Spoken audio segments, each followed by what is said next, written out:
रानियां, प्रजा सबका मोह त्याग कर गंडकी नदी के किनारे त्रिकाल स्नान करना, पर्णकुटी में रहना, रात दिन भगवान को वहीं वन पत्र पुष्पों से पूजा करना, ऐसा रोमांच होना, भगवान के ध्यान में मगन होकर अश्रु प्रवाह करना, ये स्थिति भरत जी महाराज की थी। कल आपने प्रसंग में सुना कि एक हिरनी गर्भवती पानी पी रही थी, पीछे से सिंह की दहाड़ आई, वो बेचारी भयभीत होकर छलांग मारी, तो गर्भ छलांग लगाने के कारण योनि द्वार से जल में गिर पड़ा और वो उस पार जाकर उसके प्राण निकल गए। भरत जी ने देखा कि अब इस बच्चे को बचाने वाली माँ तो मर गई, और मैं ये देख रहा हूं, मेरा कर्तव्य बनता है इस बच्चे को बचाएं। दौड़ पड़े और धारा से उस बच्चे को गोद में ले ली। बहुत उत्तम बात, हर साधु हृदय को ऐसा करना चाहिए, किसी भी जीव की रक्षा करना परहित सरिस धर्म नहीं भाई। भरत जी ने वही किया जो एक संत हृदय को करना चाहिए। अब 2-4 घंटे में हिरण के बच्चे में चलने की, दौड़ने की ताकत आ जाती। 2-3 दिन से उसे प्यार दुलार से रखकर और किसी हिरणों के झुंड में छोड़ देना चाहिए। पर वो आसक्ति जो पुत्र स्नेह को दबाकर भगवान की तरफ चल रही थी, वही आसक्ति हिरण के स्नेह में फैल गई। हर समय उसे गोद में ले रहना, उसके लिए जाकर हरी हरी धूप की नई नई कोपें उसको पवाना, बड़ा दुलार करना, और कभी कभी हृदय से लगा के कहते, बेटा तेरा सर्वत्र मंगल। देखो महापुरुषों का हृदय कैसा, जिस हिरण को स्वीकार किया उसको परम पद में पहुंचा दिया, भले 3 जन्म लगे। यही महापुरुषों को होता है, अपनी परवाह नहीं कर, बेटा तेरा सर्वत्र मंगल हो। अब सोचते अगर इसको छोड़ दिया, कहीं कुत्ते भेड़िए या बाघ आदि खा गए तो ये मेरी शरण में है, मुझे दोष लगे, बुद्धि मोह ग्रसित हो रही है। धीरे धीरे भगवान की आराधना का नियम छूटा।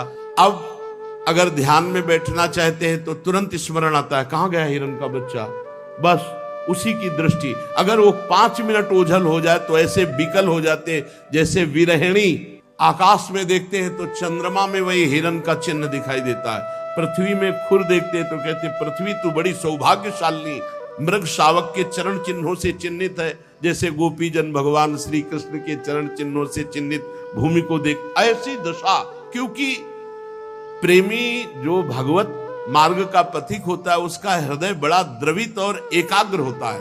वो जिधर जाएगा उधर वैसे ही जाएगा जैसे भगवान में लगता है, वो भगवान की तरह प्यार करेगा जिधर प्यार करेगा। इसीलिए उस हृदय को बहुत संभाल कर रखने की जरूरत होती है। जिस हृदय में नाम जब चल रहा है तो एक द्रवण क्रिया होती है। उस समय अगर आसक्त हो गया तो जो बड़े बड़े आसक्त जन देखे गए वो इसीलिए क्योंकि वो बड़े हृदय वाले, बड़े प्रेमी हृदय वाले, अब वो प्रेम पूरा का पूरा, उनका व्यभिचारी स्वभाव नहीं होता, आज इससे कल इससे परसों इससे ऐसा प्रेम लगाओ नहीं, उनका एक जिधर लगा पूरा लग गया। अब हिरण में लगा तो इतनी जोर कर लगा कि जब अंतिम समय आया तो उसी हिरण के चिंतन में इनका शरीर पूरा हुआ। बड़ी हानि, जहां भगवान के चिंतन के लिए अपना चक्रवर्ती सम्राट पद राज्य छोड़ा, रानियां पुत्र समाज प्रजा सुख सब छोड़े, वही आज अंतिम बिगाड़ हो गया कि हिरण की आसक्ति में हिरण को देखते हुए, हिरण का चिंतन करते हुए शरीर छूटा, तो अगला जन्म इनको हिरण का। इतने बड़े महापुरुष भगवान ऋषभ देव जी के पुत्र चूक हो गई तो अगला जन्म हिरण का हुआ। मृग बने हुए राजर्षि भरत जी के मन में पूरी स्मृति है कि मैं भरत राजा था, हिरण की आसक्ति के कारण मुझे हिरण की योनि मिल गई। अब तो अपनी माता मृगी का त्याग किया और कलंजर पर्वत से पुनः उसी गंडकी नदी में आए जहां तपस्या करते थे, शालिग्राम भगवान जहां प्रकट होते हैं, पुनः आश्रम में आकर के वैसे ही जैसे भरत रूप से भजन करते थे वैसे ही भजन करने लगे मृग रूप से। अब तो हरी घास चरने में भी भय लगता कि कहीं आसक्ति ना हो जाए, इसलिए जो सूखे पत्ते गिरते उन्हीं को चबाकर और रात दिन गंडकी नदी में से अपने मृग शरीर को खड़े करके वही भजन करते और प्रारब्ध की क्षय की बाट देखते। अंत में शरीर को आधा गंडकी नदी में डुबा करके भगवान का स्मरण करते हुए शरीर छोड़ा। अब बात बन, जब मृग शरीर छोड़ा तो भगवान सुखदेव जी कहते हैं, हे राजन परीक्षित, आंगिरस गोत्र में जो बहुत ही ब्रह्म संबंध से युक्त और ब्रह्म कर्म से युक्त ऐसे ब्रह्म ऋषि के यहाँ जन्म हुआ भरत जी। यही नाम पड़ा जड़ भरत। आंगिरस गोत्र में शम दम तपस्या स्वाध्याय वेदाध्ययन त्याग अतिथि सेवा संतोष तितिक्षा विनय विद्या अनुसूया आत्मज्ञान एवं आनंद सभी गुणों से महान श्रेष्ठ ब्राह्मण के कुल में जन्म हुआ। वैसी ही इनकी माता विद्याशील आचार रूप उदारता से संपन्न पातिव्रत धर्म धारण करने वाली ऐसी जगह जन्म हुआ। 9 पुत्र हुए और दूसरी पत्नी से 1 पुत्र और 1 कन्या। इनमें जो पुत्र थे वो महाराज भरत जी थे। मृग शरीर का परित्याग करके इस जन्म में ब्रह्म बोध संपन्न महापुरुष के रूप में जन्मे। अध्यात्म ज्ञान पढ़ना नहीं पड़ा क्योंकि मृग शरीर में ही भजन पूर्ण हो गया। यद्यपि पशु शरीर में भजन नहीं होता, लेकिन ये राजर्षि भरत के रूप में जो भजन किया और परहित के लिए अपना जीवन अर्पित कर दिया, उसके प्रभाव से मृग शरीर में भी पूर्व स्मृति और भजन ये बना रहा।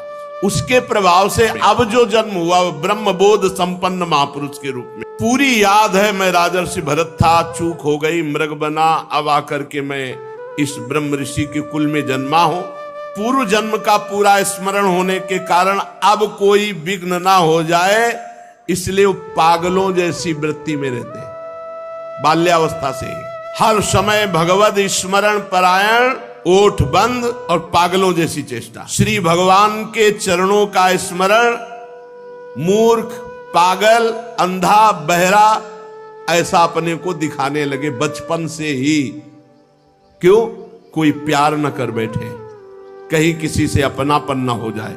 तस्यापि वा आत्मजस्य विप्राह पुत्र स्नेहानुबद्ध मना आसमा वर्तनात् संस्कारान यथोपदेशम विदधान उपनीतस्य चा पुनः शौचाच मनादीन कर्म नियमानन। पिता को बड़ा प्रेम था इनके ऊपर, क्योंकि ये ब्रह्मबोध संपन्न महापुरुष थे, पर सबको पता चल गया था कि ये बालक पागल है। शास्त्रानुसार समावर्तन पर्यंत जो पूर्व के अर्थात विवाह के पूर्व के जितने संस्कार ब्राह्मणत्व के हैं वो सब उपनयन संस्कार आदि से युक्त किया। पर देखें ये तो बेटा पागल है। पिता का कर्तव्य है पुत्र को शिक्षा देना, इसलिए बड़े प्यार से समझाते।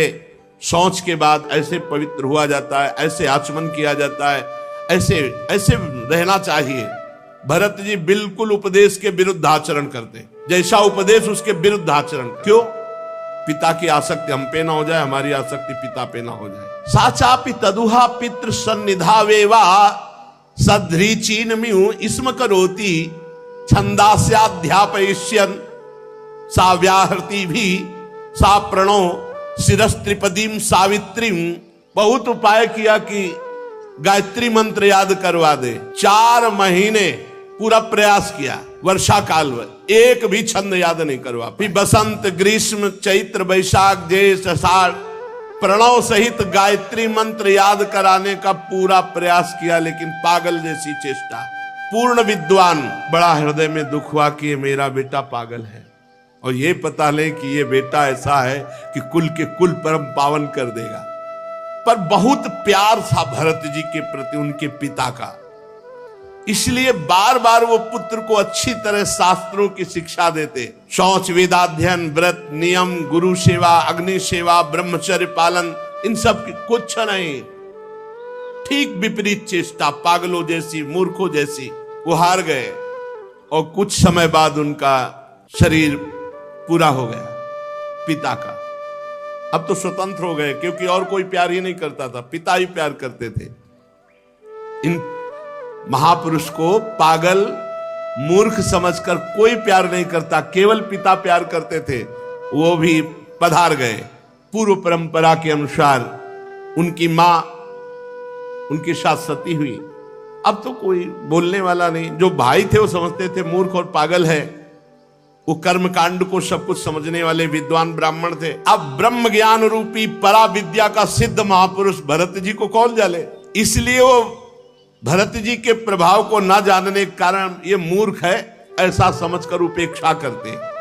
पिता के परलोक सिधारने पर बड़ी अव्यवस्था भरत जी के साथ, क्योंकि भाई लोग मूर्ख समझते थे, पागल समझते थे। बचा खुचा बाछी अन्न जैसे पशुओं को फेंका जाता है, ऐसे उनको दे, वो आराम से, शरीर का प्रारब्ध है ऐसा मान के पा लेते। कोई काम बताते वो काम, कोई मार रहा है, कोई अपमान कर रहा है, कोई थूक रहा है, वो बिल्कुल वैसी पागल। और ब्रह्म बोध परा विद्या के सिद्ध महापुरुष भरत जी के अंदर कोई मान अपमान का विचार ही नहीं रह गया था। साधारण लोग जो नर पशु कहे जाते हैं, नर पशु, मनुष्य रूप में पशु रूप, जो भगवान से विमुख केवल संसार के राग में लगे, वो उनको पागल करके अपमानित करते हैं। कोई थूक देता, कोई ईंट मारता, कोई। भरत जी परा ब्रह्म विद्या के ज्ञानी महापुरुष, पर पागलों जैसी वृत्ति। कोई उनको मूर्ख कहता, कोई पागल कहता, प्रायः पागल करके ही पुकारा जाता है, और ब्रह्मबोध संपन्न महापुरुष। तो भरत जी भी ठीक वैसे ही स्वांग रचते कि सब पागल समझे, उसी के अनुरूप भाषण करते भरत जी। साचा प्राकृतिर द्विपद पशुभिर रुणमत जड बधिरेत्यभिभाष्यमाणो यदा तदनुरूपाणि प्रभासते कर्माणि च सा कार्यमाणः परेच्छया करोति। जैसे लोग उनको मूर्ख और पागल समझते, तो वैसे ही चेष्टा करते कि हाँ वास्तविक ये पागल और मूर्ख है। कोई कोई तो इनको अपने काम में लगा लेता है। अब जवान है, चल चारा काट रहे, गोबर फेंकवा रहे, जैसा वो कहते वैसी काम। कोई अपने काम के लिए खेत में ले जाता, कोई मजदूरी कराता, अब बाद में जला भुना बासी अन्न फेंक देते सामने। क्या स्थिति महापुरुष की। उसी को ऐसे, हे शरीर तेरा प्रारब्ध। अब वो बाल ब्रह्मचारी अखंड शरीर वैसे ही पुष्ट बलवान, जीव के स्वाद की कोई वस्तु ही नहीं, जली सड़ी बासी ऐसे ही दे देते हो। खूब दिन भर मेहनत कराते भरत जी से। ये किसी कारण से उत्पन्न होने वाला शास्त्रीय ज्ञान नहीं, स्वतः सिद्ध भगवत स्वरूप ज्ञानानंद में निमग्न महापुरुष, आत्मबोध प्राप्त महापुरुष। क्योंकि भजन के बल से आत्मबोध प्राप्त हुआ, इसलिए बस एक मोटा यज्ञोपवीत शरीर में पिता ने जो पहला दिया था जब से, वो यज्ञोपवीत और नीचे का वस्त्र, बस ऐसे ही रोड में पड़े हैं, रास्ते में पड़े हैं, कोई दे दिया खाया, कोई काम में लगा दिया, पागलों जैसे। बहुत हष्ट पुष्ट स्वस्थ शरीर, सर्दी गर्मी बरसात सब खुले पे सहना, अपमान आदि। चूंकि देहाभिमानी नष्ट हो चुका है, इसलिए कोई क्लेश नहीं। क्या लालच वाली ये स्थिति है। लालच लगना चाहिए कि काश ऐसी स्थिति भगवान की कृपा से प्राप्त हो कि शरीर राग रहित, शरीर के पोषण की वृत्ति ही चली गई है। शीतोष्ण वात वर्षेषु वृष इवाना व्रतांगः पीनः संहननांगम स्थंडिल संविशेष नानुन मर्दना मज्जन रजसा महामणि जीवान अभिव्यक्त ब्रह्म वर्चसा। जैसे आग राख से ढक जाए पर अंदर आग है, जैसे मणि के ऊपर धूल लग जाए, ऐसे ही महाराज न कभी स्नान करते न कोई शरीर सफाई। सर्दी गर्मी बरसात आंधी, इसमें लिखा हुआ है नहाना धोना कोई मतलब नहीं, भगवत स्वरूप। शीतोष्ण वात वर्षेषु, गर्मी ठंडी हवा वर्षा, वृष इवाना व्रतांगः, सांड की तरह खुले शरीर सहते। भगवान ने आदेश किया है साधक और साधु को, मात्रा स्पर्शास्तु कौन्ते शीतोष्ण सुख दुखदा आगमा पाइनो अनित्यास्तास्तितिक्षस्व। भारत, हे अर्जुन, ये आने जाने वाले गर्मी सर्दी मान अपमान सुख दुख हर्ष शोक, इन सब को सह जाओ। अगर सह गए तो परम पद के अधिकारी हो जाओगे। भरत जी बड़ा ही हष्ट पुष्ट शरीर, पृथ्वी पर पड़े रहते, कभी स्नान नहीं करना, कभी हाथ पैर नहीं मुंह नहीं धोना, कभी नहीं। स्थिति इनको प्राप्त हो गई से 3 बार स्नान साधन में करते थे पीछे गंडकी नदी में 3 बार, या 3 बार सो भले चाहे जाए स्नान का। तो हष्ट पुष्ट गठीला शरीर, पृथ्वी पे पड़े रहना, ना हाथ पैर धोना, ना मुंह धोना, ना नहाना, शरीर पर अंगुलों मैल जम गया था। क्या सुंदर स्थिति है, क्या सुंदर स्थिति है। ब्रह्मतेज ऐसे जैसे धूल से ढका हुआ महामणि, एक मैला कुचैला कपड़ा है कमर में बस, और एक मैला यज्ञोपवीत। सब लोग यही जानते थे कि ये मूर्ख पागल है, मूर्ख पागल है। बहुत तिरस्कार करते भरत जी, काम करवाते, मारते, इतना बड़ा महापुरुष ऐसे सह रहे। ये जनता बहुत काम कराती और तिरस्कार करती, गांव के लोग बहुत तिरस्कार करते। बहुत महिमाशाली स्थिति है। नहीं तो यदा तू परत आहारम कर्म वेतनत इह माना स्वभ्रातृभिरपि केदार कर्माणि निरूपितस् तदपि करोति किंतु न समम विषमम न्यूनमधिक मिति। जब उनके भाइयों ने देखा कि लोग मजदूरी कराकर इसे भोजन दे देते हैं, तब बुलाया चल, और खेत में अपने काम में लगाया। यहां खुदाई करो, पूरे को बराबर करना है। तो कह रहे हैं कि ना समम विषमम न्यूनमधिकमिति।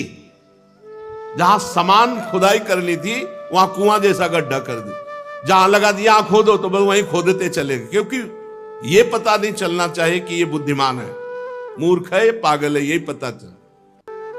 क्यारियां ठीक करने में लगा, सब उल्टा कर दिया, सब क्यारियों में कुआं जैसा खोद दिया। भाई उनको डांटते, धक्का मारते, और भोजन में क्या देते?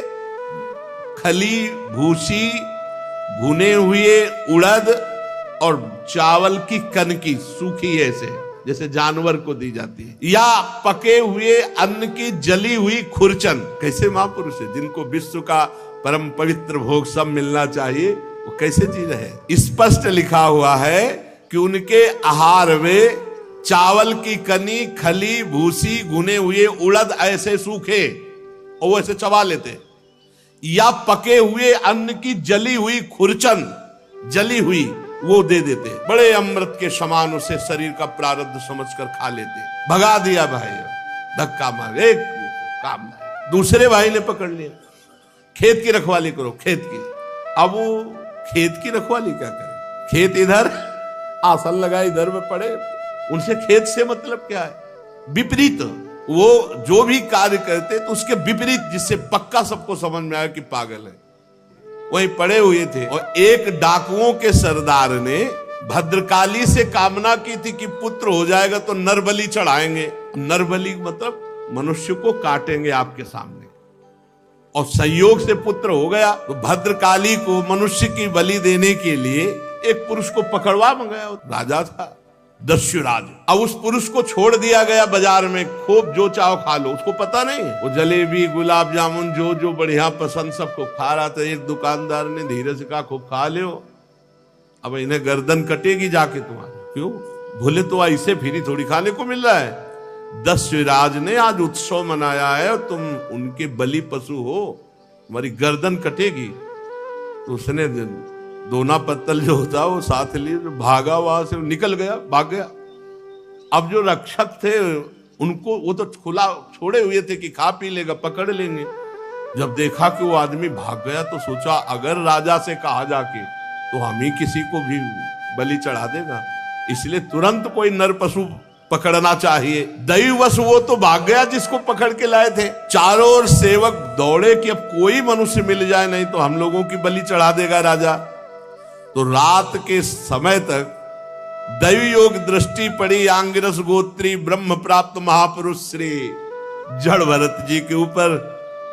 अब जंगल में देखा तो खेत में तो पड़े ऐसे। अरे बोले देवी भी प्रसन्न हो जाएगी और राजा भी प्रसन्न हो जाएगा, क्योंकि बहुत तगड़ा आदमी है, अष्ट पुष्ट बलवान। और उस समय वीरासन में बैठे हुए थे, रात्रि के नजदीक आए, पकड़ लिया, कोई विरोध नहीं। बोले हमारे स्वामी का कार्य इससे बहुत सिद्ध हो जाएगा, देवी बहुत प्रसन्न हो जाएगी। रस्सियों से बांध लिया, बंधवा लिया, कोई रोका नहीं, बिल्कुल पागलों जैसी चीज। जो शरीर का होना है वो पक्का होना, जो नहीं होना है वो नहीं। रस्सियों से बांध ली, ले गए भद्रकाली के मंदिर में। अब बाजार में नहीं छोड़ा, एक तो निकल गए, अब दोबारा अगर वहीं सीधे मंदिर ले गए। पद्धति के अनुसार बढ़िया उट्टन लगाया गया। आज जीवन में उट्टन लग रहा है महाराज, जीवन में कोई प्यार से तो उट्टन लगाया नहीं।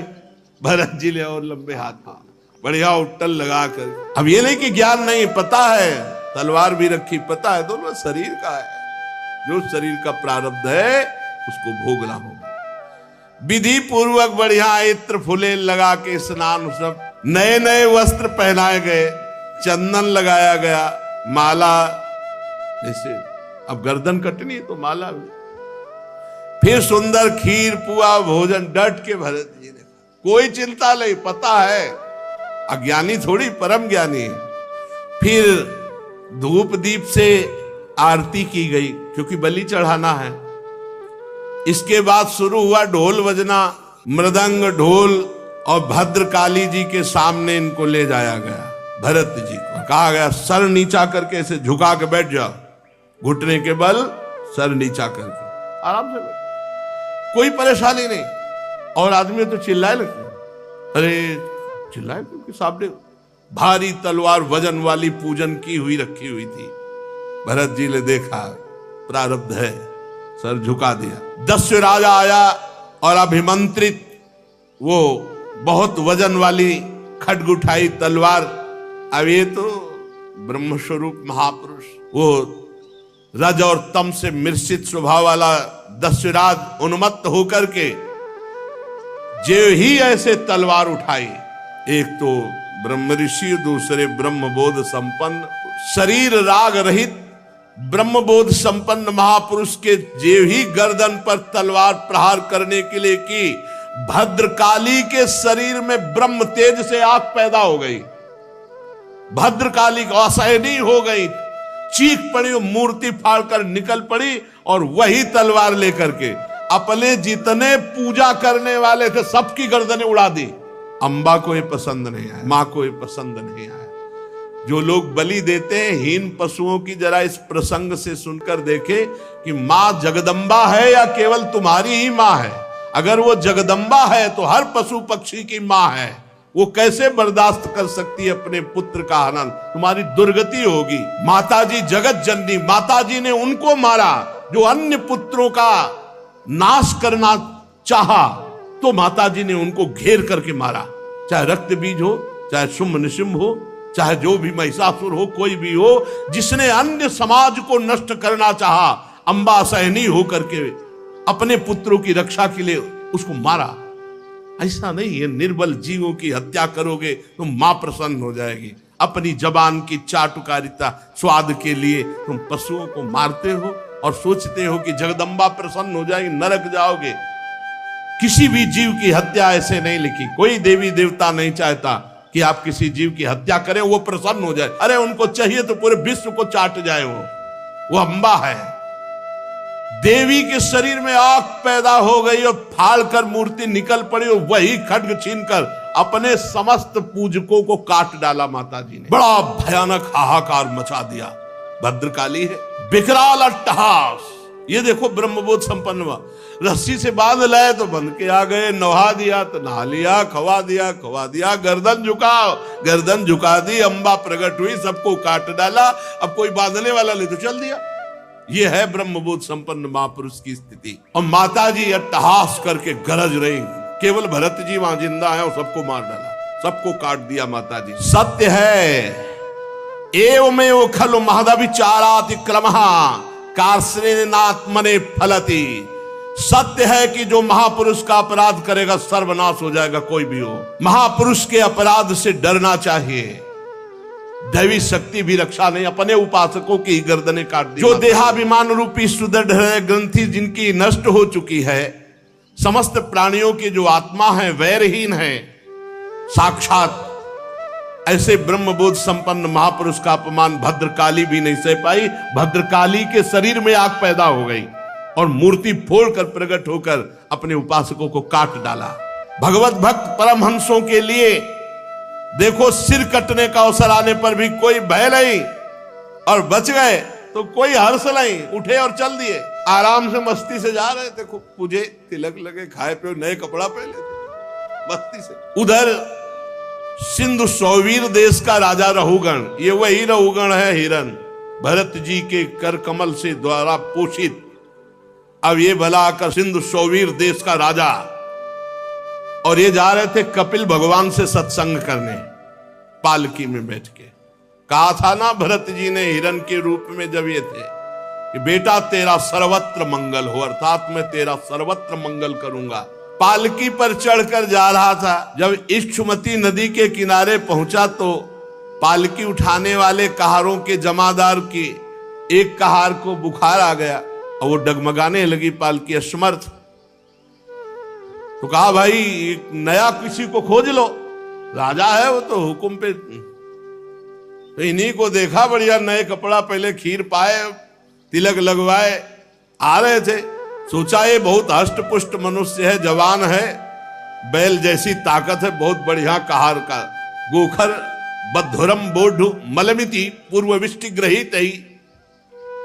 ये तो अपार बल रखता है, जैसे बैल में, जैसे पुष्ट जानवर में। ये बोझा तो बढ़िया ढो सकता है। ए चलो, चल दी। आज तक अभी उपदेश नहीं दिया, पकड़े हुए कहारों के साथ इनको लगा दिया। अब वो कहार जो राजा की पालकी में होते हैं वो शिक्षित होते हैं। महाराज तो मस्त, बहुत बढ़िया कहार मिल गया। महात्मा भरत जी इस कार्य के योग्य तो बिल्कुल नहीं थे। चुपचाप चार कहारों के बीच में एक में इनको एक तरफ लगा दिया। अब ये केवल पृथ्वी में देखते थे कि कोई जीव पैर के नीचे दब न जाए, क्योंकि महात्मा ऐसे ही चलते हैं दृष्टि नीचे करके। अब दूसरे कहार तो केवल एक बाण पृथ्वी थोड़ी देखते, वो तो पूरा, और वो शिक्षित है और ये तो आराम से देख करके। और ये इतने तगड़े बलवान कि अगर कदम रोक दिए तो तीनों के कदम रुक गए, क्योंकि बलवान है पकड़े हुए। अगर वो संभाल के लंबी टांग मारे तो तीनों मुंह भरा हो रहे। राजा रहुगण ने कहा ये क्या प्रमाद है, पालकी डोल रही, पालकी हिल रही है, ये ऊंची ऊंची हो रही है। कहारों ने डर कर कहा महाराज की जय जय हो, आप चाहें तो हमें दंड दे सकते हैं, पर हम निर्दोष हैं। ये जो नया कहार आया है सारा दोष इसी का है। महाराज हमारा प्रमाद नहीं, हम तो नियम के अनुसार पालकी चला रहे हैं। ये नया कहार जो आया है ये बहुत बलवान है, ये जैसा हिला डुला देता वैसे पालकी हिल डुल जाती है। ये जल्दी जल्दी ठीक से हमारी तरह नहीं चल रहा है महाराज। राजा रहुगण ने सोचा संसर्ग दोष उत्पन्न हो जाएगा तो फिर सब में दोष आ जाएगा, इसलिए इसको दंड देना चाहिए, इसका प्रतिकार करना चाहिए। ये अपनी तो चाल बिगाड़ ही रहा है, हमारे और कहारों की चाल बिगाड़ रहा है। रहुगण क्रोधित होकर, यद्यपि उसने महापुरुषों का सेवन किया था, लिखा है महापुरुषों का सेवन किया था, मतलब कपिल भगवान से सत्संग करने जा रहा तो कोई छोटा मोटा थोड़ी सत्संगी, तो कौन है, भरत जी के द्वारा सत्संग प्राप्त किया हुआ, दुलार प्राप्त किया हुआ। थोड़ा क्रोधित होकर के व्यंग भरे वचन कहा कि ये नए कहा, अरे भैया हमें लगता है तुम बहुत दुबले पतले हो, क्योंकि बहुत हष्ट पुष्ट थे। व्यंग वचन, हमें लगता है तुम बहुत थक गए हो। अच्छा तुम्हारे साथियों ने सहारा भी नहीं दिया। अच्छा ऐसा लगता है तुम पूरा बल लगाकर अकेले पालकी ढो रहे हो। तुम्हारा शरीर तो बहुत पतला है, मोटा ताजा तो है नहीं। हमें लगता है तुम जवान भी नहीं हो, बुढ़ापा ने घेर रखा है। बार बार ताना मारता जड़ भरत जी के ऊपर। चुप, वैसे पालकी, कुछ नहीं, ना मानो सुनाई ही नहीं दिया। भरत जी की दृष्टि में जैसे पालकी वैसे शरीर, पंचभूतों से रचित पालकी, पंचभूतों से रचित शरीर, और दोनों अविद्या के कार्य, और बोलने वाला भी अविद्या में युक्त, इसलिए कुछ नहीं बोले। किंतु पालकी अब भी सीधी नहीं चल रही थी। अब जैसे कई कई जगह 5-5 लाइन चींटी चलती है, ऐसे मारी छलांग तो ये तो कब पकड़े थे, नहीं तो नीचे आ जाते पालकी के।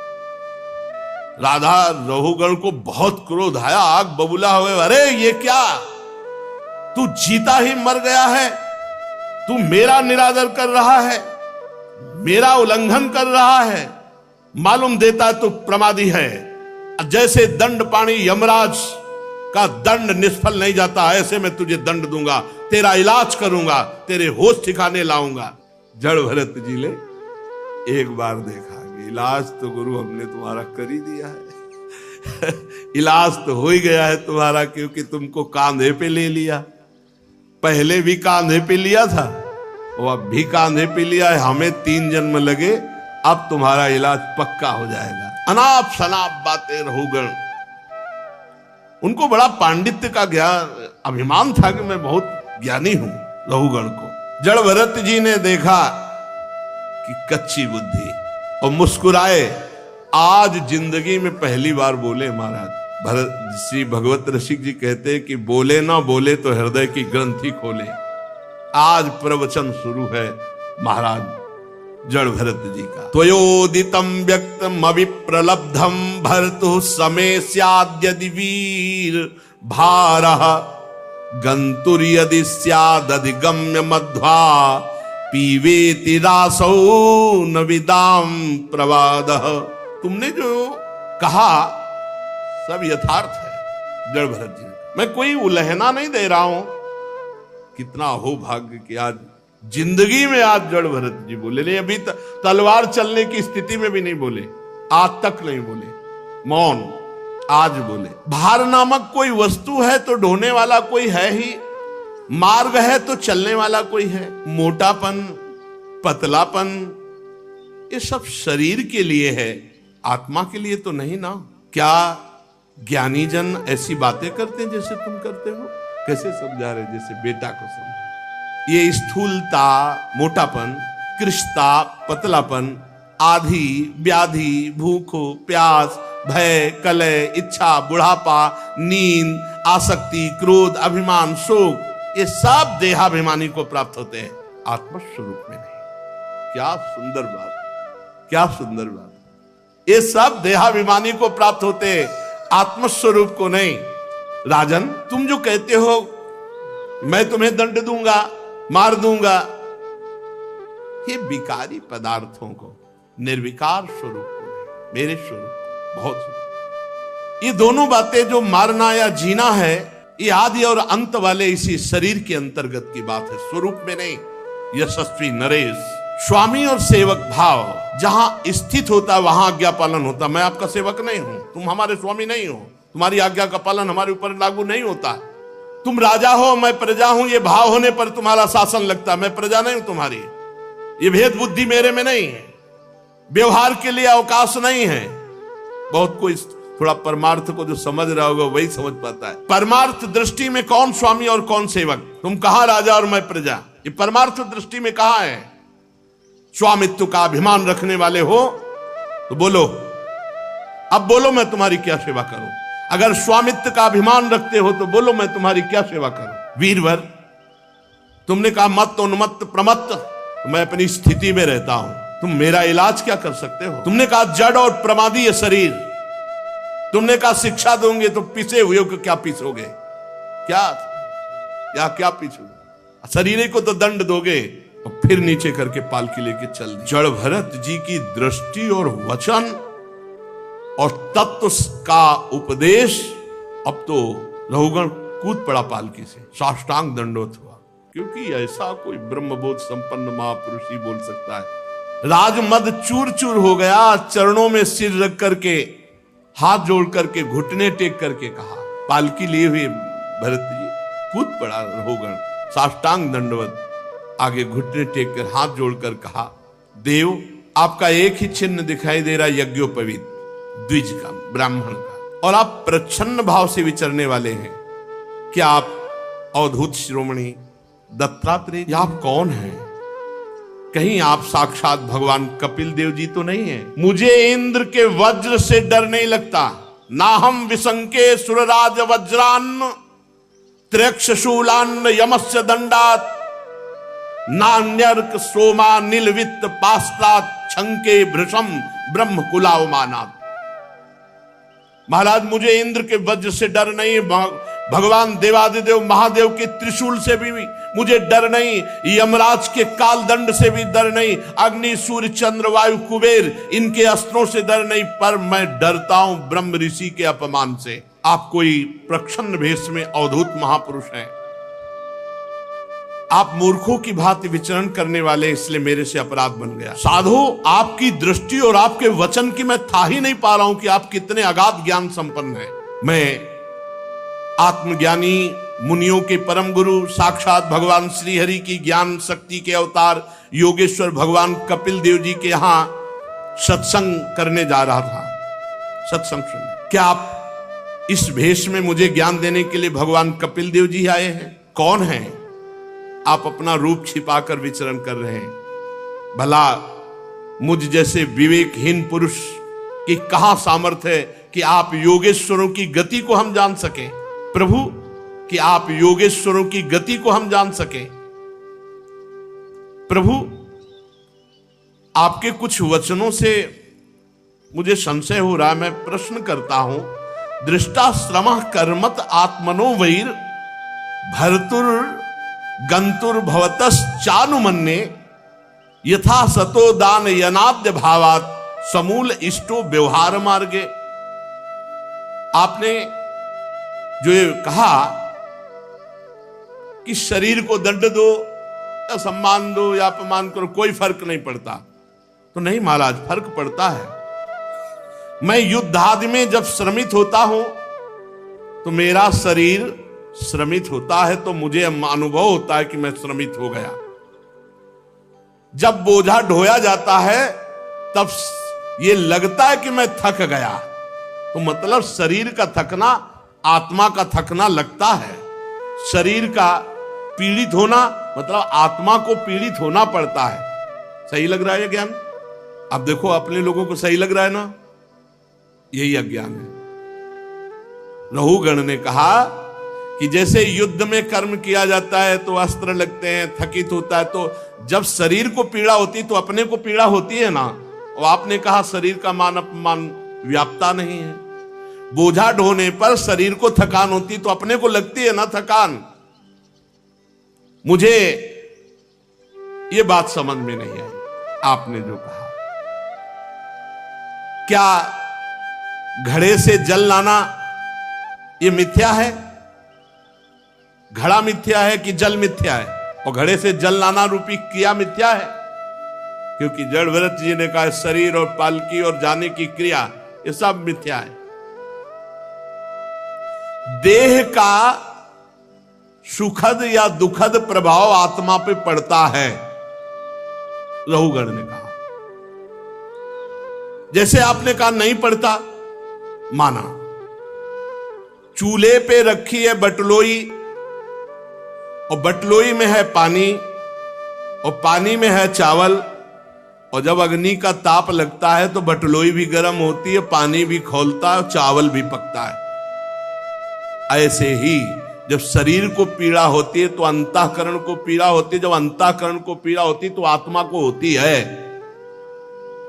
तो बिल्कुल सही करेक्ट लग रहा है, बहुत बढ़िया बोल रहा है, लेकिन ये आत्मज्ञान नहीं, ये देहाभिमान के अंतर्गत बात है।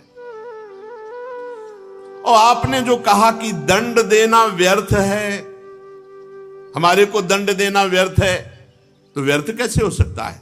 राजा का कार्य है प्रजा को शासन में लेना, उद्दंडों को दंड दे करके ठीक करना। उन्मत्तों को दंड देना पिसे हुए को पीसने के समान व्यर्थ नहीं हो सकता। इसलिए भगवान की सेवा होती है उद्दंडों को दंड दे करके पवित्र करना।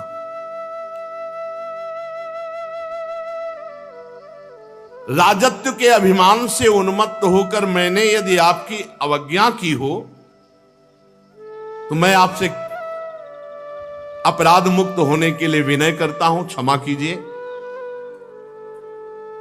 ऐसी कृपा दृष्टि कीजिए कि कभी भी जीवन में मेरे से किसी साधु का गुप्त रूप से भी वो हो, प्रच्छन्न रूप से भी हो, कभी साधु अपराध ना बने। मैं साधु अपराध से बहुत डरता हूं। विश्वबंधु भगवान श्री हरि के जो अनन्य भक्त हैं, देहाभिमान शून्य, अगर मैं डरता हूं तो केवल उन्हीं के अपमान से डरता हूं कि कहीं उनका अपमान ना हो जाए। महापुरुषों का, यदि ब्रह्म प्राप्त महापुरुषों का अपराध बन जाए तो मुझ जैसे पुरुष की क्या, कोई ईश्वर कोटि का भी हो तो भी वो नष्ट हो जाएगा यदि महापुरुषों का अपराध कर दे तो। जड़ भरत जी बोले, अकोविदः कोविदवाद वादान वदस्यथो नाति विदाम वरिष्ठः ना सूरयो ही व्यवहार मेनम तत्वावमर्शेन सहा मनंती। राजन, तुम अज्ञानी हो, बातें पंडितों की करते हो, ऊपर ऊपर की हो, तुम्हें बिल्कुल ब्रह्मबोध नहीं, बिल्कुल आत्मज्ञान नहीं। ये बात हे ऊपर ऊपर की तर्क वितर्क बात करने वाला कोई ब्रह्मबोध संपन्न थोड़ी होता है। बातें पंडितों जैसी करते हो, तुम अज्ञानी मूर्ख हो, ब्रह्मबोध नहीं। ये देखो, अगर ब्रह्मज्ञानी की बात ना सुनी जाए तो वो बात लग रही कि पूरी सही है। तुम्हारी गणना ज्ञानियों में नहीं हो सकती। तत्व ज्ञानी पुरुष तुम्हारे अविचार सिद्ध स्वामी सेवकादि व्यवहार को कभी सत्य स्वीकार नहीं करते। तुम लौकिक व्यवहार को तुम परम सत्य आत्मस्वरूप से जोड़ते हो। वेदवाक्य अधिकतर गृहस्थो जनित यज्ञ विधि विस्तार में व्यस्त हैं और आत्मस्वरूप का जो बोध है वेदातीत है। इसलिए भगवान ने भी कहा त्रैगुण्य विषया वेदा निस्त्रैगुण्य भवार्जुन, अर्थात वेदातीत स्थिति को प्राप्त हो। राग द्वेषों की बात करते हो और तत्व ज्ञान की अभिव्यक्ति करना चाहते हो। राग द्वेष युक्त तुम्हारा चित्त है और तत्व ज्ञान की बात कर रहे हो। बात तो करते हो पंडितों जैसी, हो अज्ञानी। ये गृहस्थोचित यज्ञ आदि सकाम कर्म करने वाले, स्वर्ग का सुख देखने वाले, ये तत्व ज्ञान के विषय को जान सके या शब्दों को समझ सके, इतनी सामर्थ्य नहीं होती। बहुत सुंदर। जब तक मनुष्य का अंतःकरण सतोगुण रजोगुण तमोगुण के वशीभूत होता है, तब तक बिना किसी अंकुश के उसकी ज्ञानेंद्रियां और कर्मेंद्रियां शुभ और अशुभ कर्म करती रहती हैं।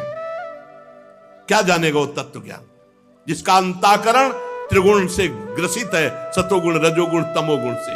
उससे दो ही कर्म हो सकते हैं, पाप या पुण्य। ये मन वासना में विषयासक्त, गुणों से प्रेरित, विकारी और शरीर रूपी उपाधियों के से युक्त है। ये माया में मन संसार चक्र में छलने वाला है। सवासनात्मा विषयो परक्तो गुण प्रवाहो विकृतः षोडशात्मा बिभ्रत प्रथंग नाम भी रूप भेद मंतर बहिष्टम चपुरस्तनोति। ये माया में मन संसार चक्र को छलने वाला है। यही देहाभिमानी जीव को सुख दुख आदि से बांध देता है। जब तक ये मन जीवित रहेगा तब तक जागृत और स्वप्नावस्था में व्यवहार प्रकाशित करता हुआ जीव को बांधे रहता है। इसलिए पंडित जन मन को ही त्रिगुणमय अधम संसार और गुणातीत परमोत्कृष्ट मोक्ष पद का कारण बताते हैं। तस्मान मनोलिंग मदो वदंती गुणा गुणत्वस्य परावरस्य। जो मन परमात्मा में स्थित तो मुक्त पदवी, और विषय में स्थित तो बंधन युक्त। विषयासक्त मन जीव को संसार में फांस के रखता है और भगवदासक्त मन मोक्ष पदवी प्राप्त कराता है। जो वासनामय मन है वही बंधन युक्त है और जो निर्वासनिक परमात्म चिंतन में तन्मय मन है वही मोक्ष पद है। घी से भींगी हुई बत्ती खाने वाले दीपक में तभी तक धुआं निकलता है जब तक घी है, और घी समाप्त हो गया तो अग्नि तत्व में लीन हो जाता है। उसी प्रकार जब तक विषय भोग है, विषय भोगों में सुख बुद्धि है, तभी तक ये कर्म बनते हैं, उनकी वृत्तियां होती हैं। और जहां विषय भोगों का भाव हट जाता है तो सब शांत हो जाता है। न दीपक न बत्ती न आग, ऐसे न संकल्प न कोई क्रिया न कोई भोग वासना। एक स्थिति जैसे बताते हैं, ये दीवाल घड़ी का सेल हटा दो तो सेकेंड मिनट घंटा वाली सुई वही ठप। ऐसे मन बुद्धि चित्त अहंकार इंद्रियां सब भगवत स्थित, सब भगवत स्थित। अब कैसे जानोगे? 5 मिनट तो ये स्थिति आती नहीं है। 5 मिनट ऐसी स्थिति कि सब कुछ भगवदाकार।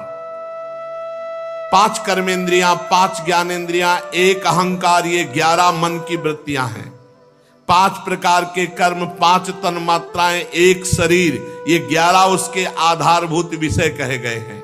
गंध रूप स्पर्श रस शब्द, ये 5 ज्ञानेंद्रियों के विषय हैं। मल त्यागना, संभोग करना, गमन करना, भाषण करना, लेना देना, ये 5 कर्मेंद्रियों के विषय है। और शरीर को ये मेरा है, मैं हूं, ऐसा ये अहंकार का विषय है। जो अहंकार की इन वृत्तियों को, इंद्रियों के इन प्रवाह को मैं मानकर भोग रहे हैं, वो तत्व ज्ञान क्या जाने। मन की ये 11 वृत्तियां विषय, संस्कार, स्वभाव, कर्म और काल के द्वारा सैकड़ों, हजारों, करोड़ों भेदों में परिणित हो जाती है। किंतु सत्ता, क्षेत्रज्ञ आत्मा के प्रकाश से प्रकाशित है। आत्मा में इनका कोई प्रभाव नहीं, क्षेत्रज्ञ इनसे कोई संबंध नहीं रखता। ये जीव जबरदस्ती इनको पकड़े हुए है। यही कोई हमें नहीं बांधे, हम इनको पकड़ेंगे। संसार बंधन में डालने वाली अविशुद्ध कर्मों में प्रवृत्ति, ये वृत्तियों का प्रवाह संसार की ओर जागृत, स्वप्न और सुषुप्ति में छिप जाती है, जागृत स्वप्न में प्रकट रहती है। लेकिन क्षेत्रज्ञ आत्मा में इनका कोई प्रभाव कभी भी नहीं, न जागृत में, न स्वप्न में, न सुषुप्ति में। ये तीनों अवस्थाएं देहों की हैं, आत्मा की नहीं। जिस प्रकार वायु संपूर्ण स्थावर जंगम प्राणियों में प्राण रूप से प्रविष्ट होकर उन्हें प्रेरित करती है, उसी प्रकार आत्मस्वरूप भगवान वासुदेव साक्षी स्वरूप रहकर संपूर्ण प्रपंच को देखते रहते हैं। आपका स्वरूप साक्षी स्वरूप है, भोक्ता करता स्वरूप नहीं।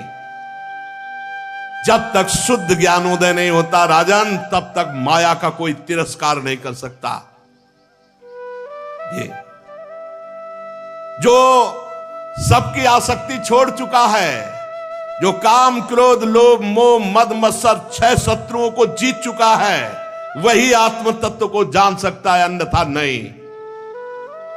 जब तक आत्मा के उपाधि रूप मन को संसार दुख का क्षेत्र नहीं समझा जाता, तब तक ये मन भटकता रहता है। मन भटकता रहता है तो शोक, मोह, रोग, राग, लोभ, वैर ये सब बढ़ते रहते हैं। राजन, तुम्हारा मन ही तुम्हारा बलवान शत्रु है और तुम्हारी उपेक्षा करने से इसकी शक्ति बढ़ गई है। यद्यपि ये सर्वथा मिथ्या है, तथापि ये तुम्हारे आत्मस्वरूप के ज्ञान को आच्छादित कर रखा है। सावधान, श्री गुरुदेव के चरणों की उपासना करके ज्ञान रूपी अस्त्र से इस मन रूपी शत्रु को मार डालो। श्री जड़भरत जी महाराज के नमो नमः कारण विग्रहाय स्वरूप तुच्छीकृत विग्रहाय नमो अवधूत द्विज बंधुलिंग निगूढ़ नित्यानुभवाय तुभ्यम। नमो नमः, नमो नमः, बार बार चरणों में गिर रहा है रहोगे। प्रभु मैं आपको बार बार नमस्कार करता हूं, बार बार नमस्कार करता हूं। मैं समझ ही नहीं पा रहा आपके ज्ञान को। विशुद्ध आत्मबोध